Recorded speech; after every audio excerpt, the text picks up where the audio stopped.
Hello, and welcome to our sewing sangha. You'll find a series of videos here on how to make a rakusu in the Soto Zen tradition, more specifically in the tradition of Upaya Zen Center and Roshi Joan Halifax's lineage. We'll go through each step in detail to help you create your own rakusu. You might want to like this video and subscribe to the channel.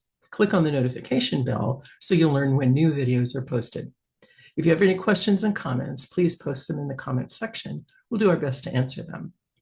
I'm Cheryl Deishin, and today we're going over how to center the face onto the field. So this is a really nice milestone, and so we'll take a look at how to do that. And there'll be links and details in the description below, but let's go to the downward facing camera and let's get started.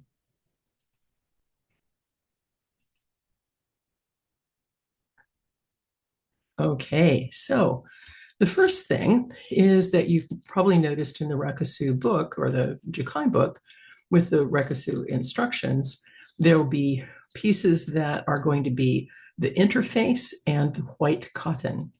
So piece M is 13 by 9.5 for the field.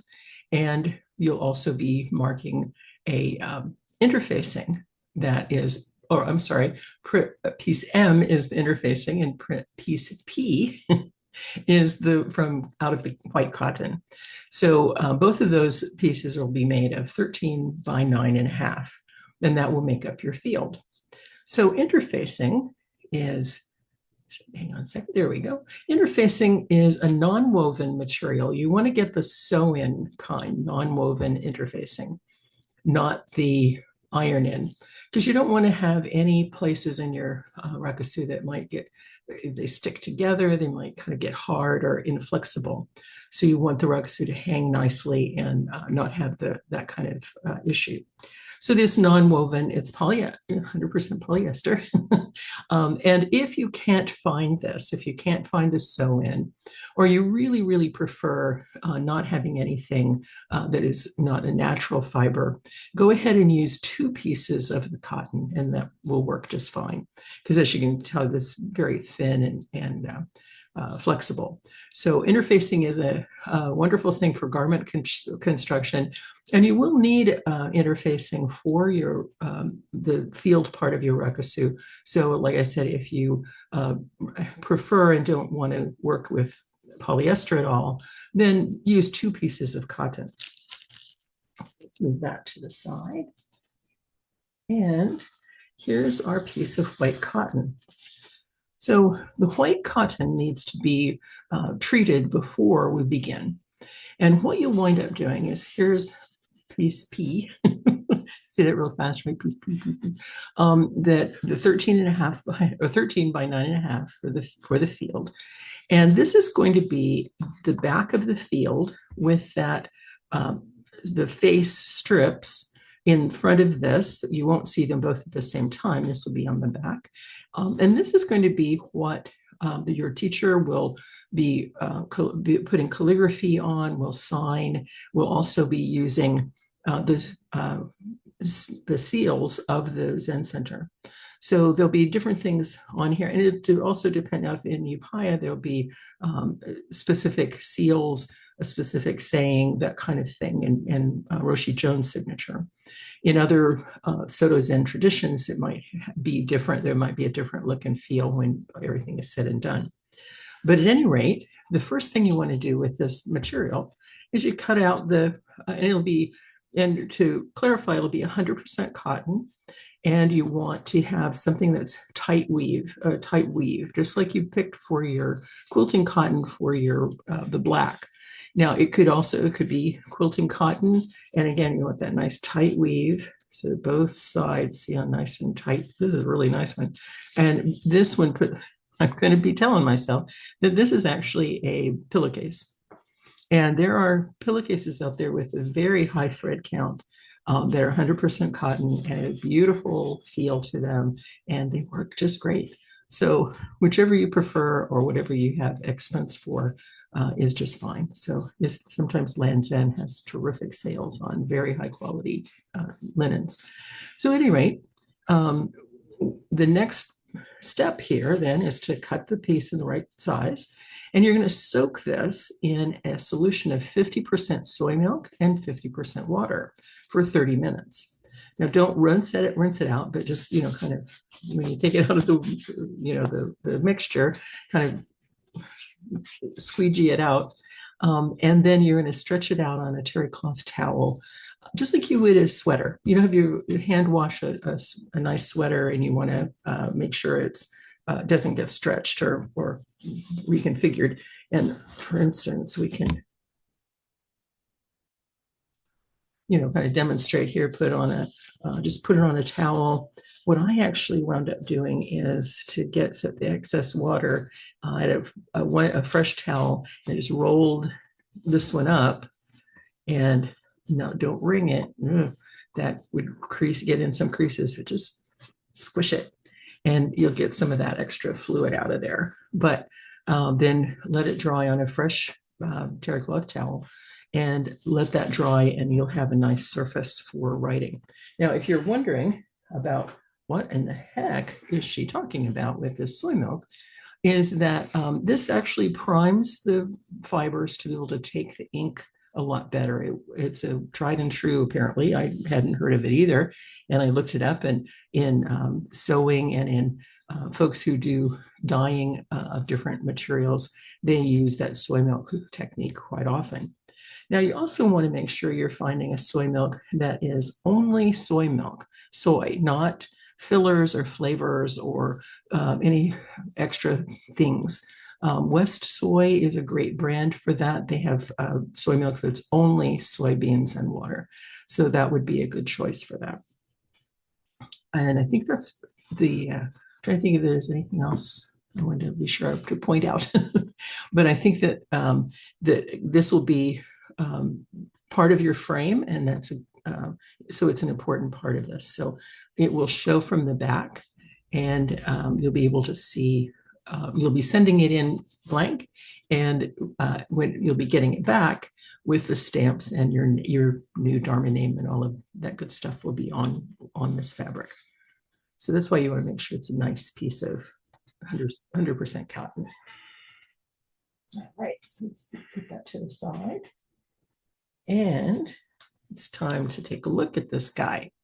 So what we're going to wind up with is we're going to put our white fabric down, and then the equal size interfacing. So these two sets, or two pieces of cotton, perfectly fine. And you'll be putting these two together. Oh, I know what else I want to say. When in looking at, or I mentioned taking the dye for when you soak this white in the soy milk, then it's going to take the brush strokes and the ink better and prevent the feathering or anything like that. But one of the things I wanted to mention is in talking about dyeing different things, if you are choosing to do a peacemaker rakusu, then one of the things you want to be really sure of is don't use a black dye in any of your cooking utensils or storage utensils that you're going to be using for other purposes, because that black dye can stain, and it's also really toxic. And be cautious where you then pour that dye out if you decide to do the black dye for different pieces. Now, maybe later down the road, I may do a video on the peacemaker rakusu, because I have been doing some research on its origins and how the best way to do that. But right now, we'll be sticking with the traditional way of doing the rakusu. And so if you do have other questions about that, Marilyn is probably the best person for you to contact, but certainly email me, and I will do my best to either help you figure that out or how to contact her. And we'll get you set on the road for that. So we'll go from there. So when you are placing the strips from the face on your piece of cotton and interfacing, you want to center that. And it's still a little bit, there's a little fussing that needs to be done in order to get things to line up and be square. Now you'll notice that you have a generous amount here around each edge. And this is going to be room for the frame that we'll be placing. So we'll take a fabric strip and create a frame so that this will, just like if you were matting a picture, you put a picture, you'd have the mat around the picture, and then you put the frame on. So that in this case, the frame is going to overlap what would be considered the picture. And so one of the things that you want to do is, as you're lining this up, and we'll just use this black border here as a straight line, and to be able then to, let's do both sides. And because the camera is at a bit of an angle, I went ahead and put this together and pinned it down. And because it's a lot to adjust as we go. So I wanted you to see kind of the finished product. But the adjustments that you might need, and I really scratched my head how to illustrate that the part of the Rakusu face here that's going to show is going to be 6 inches by 9.5 or 9 3/4. So, you know how I love my graph paper. So what I wound up doing to illustrate this, and this is not something you need to do, but to illustrate the size, I made a little window so that you can see that, and you could do this if you like, it might actually help you visualize how to make any little adjustments. And this way you can see where the lines are going to be that the face will then cover. They would cover the red all the way along. Okay, so what I want to do, what I would ask you to do, and what I've done here, is I want to double check that my lines are straight. So for instance, if I know that this top fold, oops, I'm bumping it a little bit, needs to be on this fold and then over on to this fold. So when I straighten that, then I'm pretty happy that that's in alignment. Okay. Then the same thing, oopsie. This is a little delicate, a little paper doll kind of thing. I used to do that. That was a special interest of mine growing up, is to paint teeny tiny little flowers in little wreaths and then cut them out with tiny scissors, little paper craft. So then I can take my string and look at this. Whoops, there we go. And we're lined up pretty well. And the last one I needed to be lined up are the bottoms of these C tucks and the top of the A on this one. So once I can see where these are in good shape, then I'm ready to pin. So when you're arranging this, one of the things that can happen is that you may say, gosh, this is kind of off to the side a little bit. So I can tug it, kind of tug it this way, because again, we're working really with 3D. If we're paper origami, I can crease those edges and it's almost flat, and so they're super, super precise. But with fabric, then we're talking about these little tucks, and it depends on how far I can stretch them apart. So there's a little dimensionality here, as well as being able to just gently tug on an edge.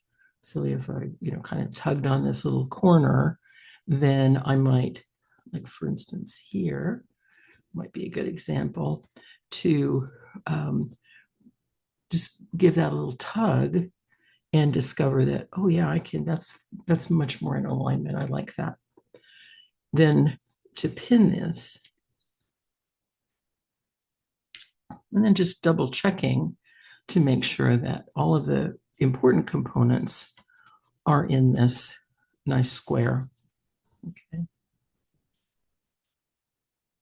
Now the other thing too is that you do want to make sure, and again, my favorite graph paper, is that we're going to be looking at the border around the face is going to be 3/4 of an inch with our interfacing and white. So I can literally cut.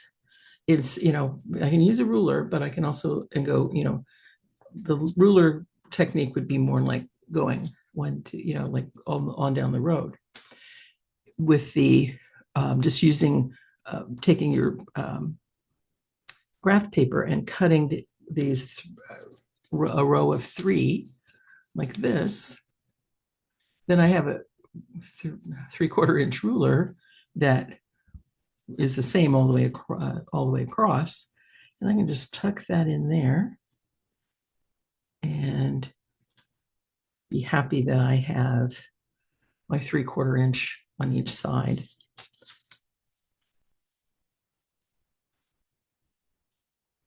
And now at an angle, it almost looks a little bit bigger, but it's the 3/4 inch that will be along here. And that's going to be something that the sides are really the most important thing. And I'll show you the bottom part when we get to the frame. And sometimes we might even need to trim the bottom part just a tiny bit. And when we get to that point, I'll show you how to do that if it's needed, because that's something that is often helpful to make sure that the frame tucks on really snugly and really up close and personal. So hopefully that's pretty clear. There we go. So once your frame is, or face is to your satisfaction, and it's on the interfacing and the face, what we're going to do next is we're going to baste it in place and take these pins out. So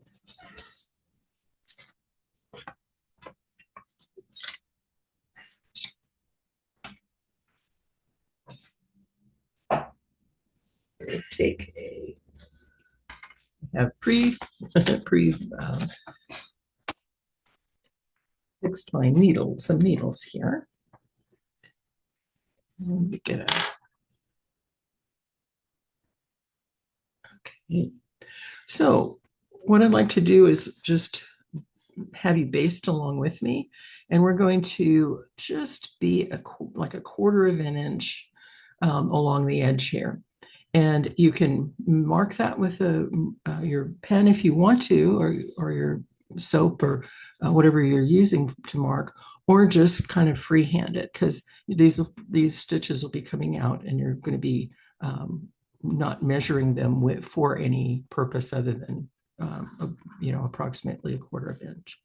So I'm going to go ahead and start doing this.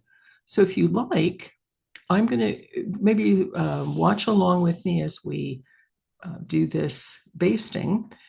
But if you are already familiar with basting and comfortable with that, you can certainly continue to watch and do this in real time with me.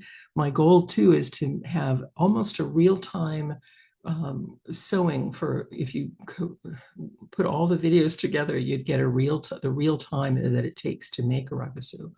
But with something like this, you may be comfortable, and you can certainly keep the video on for company, or this is go ahead and turn the video off and move along and do your basting on your own time, and be sure that your basting is completed before you view the next video, which will be putting the face on the field.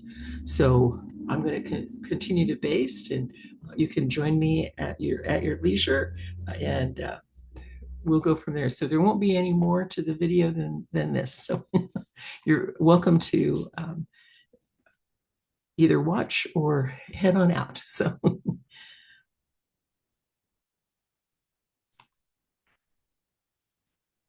one more little comment is that I'm using pearl cotton. It's a type of embroidery thread, not the regular thread that you would be using.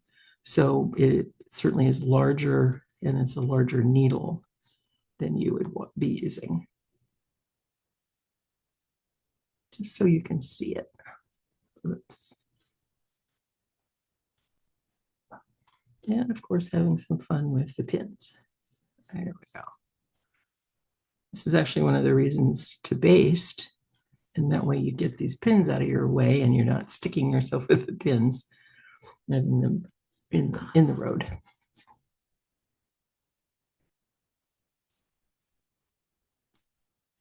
And don't worry about these edges that are not super lined up, because those are going to be covered by the face.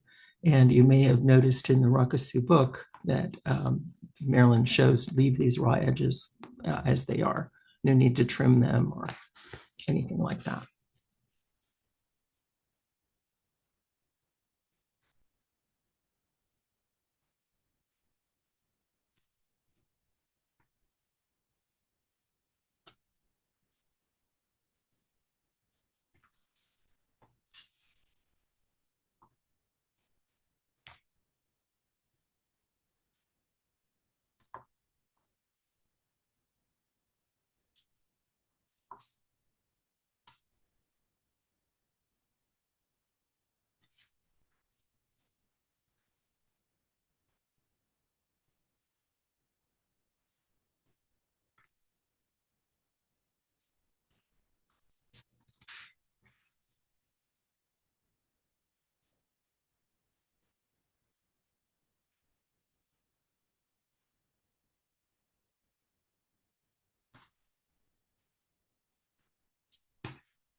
All right, so that's it for today.